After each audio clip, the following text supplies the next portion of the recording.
Assalamualaikum warahmatullahi wabarakatuh. Sahabat Islam, Pancasila adalah dasar ideologi negara Indonesia. Nama ini terdiri dari dua kata dari Sanskerta. Panca berarti lima dan sila berarti prinsip atau asas. Pancasila merupakan rumusan dan pedoman kehidupan berbangsa dan bernegara bagi seluruh rakyat Indonesia.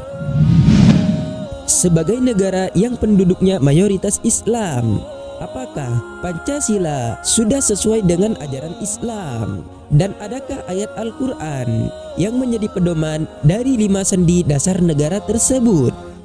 Simak videonya hingga selesai di channel Sofwa Official. Dan dukung channel Sofwa Official, tekan tombol subscribe, like, dan share agar kita senantiasa berbagi butir-butir ilmu dengan sahabat Islam yang lainnya.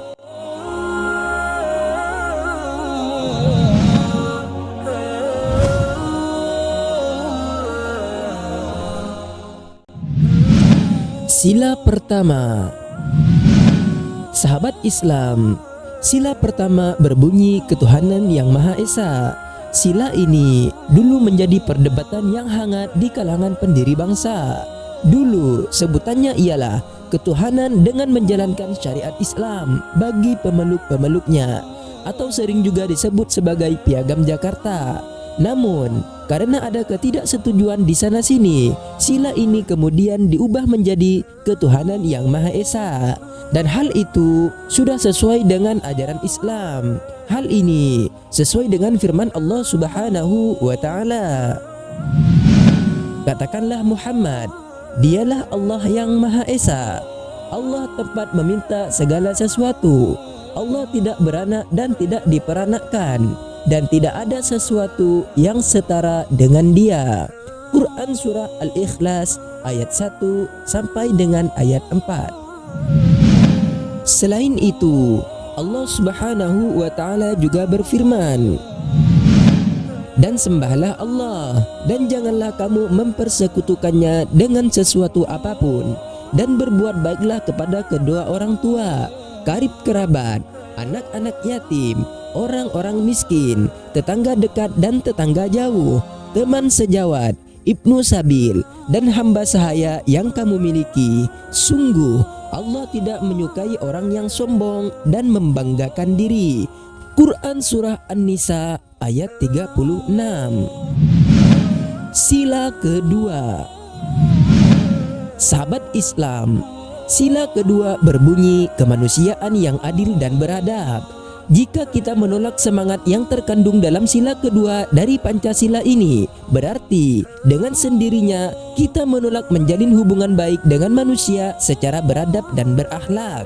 Padahal Islam sudah mengajarkan dua hal, yakni hablum minallah dan hablum minan nas. Hubungan dengan Allah harus baik, hubungan dengan manusia juga harus baik. Oleh sebab itu, sila kedua ini sudah sesuai dengan ajaran Islam. Hal ini sesuai dengan firman Allah Subhanahu wa Ta'ala. Oleh karena itu, kami tetapkan suatu hukum bagi Bani Israel, bahwa barang siapa membunuh seseorang bukan karena orang itu membunuh orang lain, atau bukan karena berbuat kerusakan di bumi, maka seakan-akan dia telah membunuh semua manusia. Barang siapa memelihara kehidupan seorang manusia, maka seakan-akan dia telah memelihara kehidupan semua manusia. Sesungguhnya Rasul kami telah datang kepada mereka dengan membawa keterangan-keterangan yang jelas, tetapi kemudian banyak di antara mereka setelah itu melampaui batas di bumi. Quran Surah Al-Ma'idah ayat 32. Selain itu, Allah Subhanahu wa Ta'ala juga berfirman, Dia menciptakan manusia, mengajarkannya pandai berbicara. Quran Surah Ar-Rahman ayat 3 sampai 4. Sila ketiga. Sahabat Islam, sila ketiga berbunyi Persatuan Indonesia. Dalam Al-Quran, persatuan merupakan prinsip terpenting dalam membangun komunitas. Dalam Al-Quran, ditemukan banyak sekali anjuran untuk bersatu dan kecaman terhadap perpecahan. Bahkan, persatuan disebut Al-Quran sebagai tali Allah. Oleh sebab itu, sila ketiga sudah sesuai dengan ajaran Islam.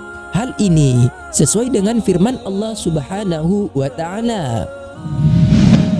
Katakanlah Muhammad, wahai ahli kitab, marilah kita menuju kepada satu kalimat pegangan yang sama antara kami dan kamu, bahwa kita tidak menyembah selain Allah dan kita tidak mempersekutukannya dengan sesuatu pun, dan bahwa kita tidak menjadikan satu sama lain Tuhan-Tuhan selain Allah. Jika mereka berpaling, maka katakanlah kepada mereka, saksikanlah bahwa kami adalah orang Muslim. Quran Surah Ali Imran ayat 64. Sila keempat, sahabat Islam. Sila keempat berbunyi, kerakyatan yang dipimpin oleh hikmat kebijaksanaan dalam permusyawaratan perwakilan. Semangat yang terkandung dalam sila ini ialah semangat untuk melawan segala bentuk otoritarianisme dalam pemerintahan. Semangat melawan tirani ini jelas semangat yang Qur'ani, karena Islam menolak dengan tegas kekuasaan yang terpusat kepada individu atau segelintir elit tertentu. Oleh sebab itu, sila keempat sudah sesuai dengan ajaran Islam. Hal ini sesuai dengan firman Allah Subhanahu wa Ta'ala. Maka berkat rahmat Allah, engkau Muhammad berlaku lemah lembut terhadap mereka. Sekiranya engkau bersikap keras dan berhati kasar, tentulah mereka jauhkan diri dari sekitarmu. Karena itu, maafkanlah mereka dan mohonkanlah ampunan untuk mereka, dan bermusyawarahlah dengan mereka dalam urusan itu. Kemudian, apabila engkau telah membulatkan tekad, maka bertawakallah kepada Allah. Sungguh Allah mencintai orang yang bertawakal. Quran Surah Ali Imran ayat 159.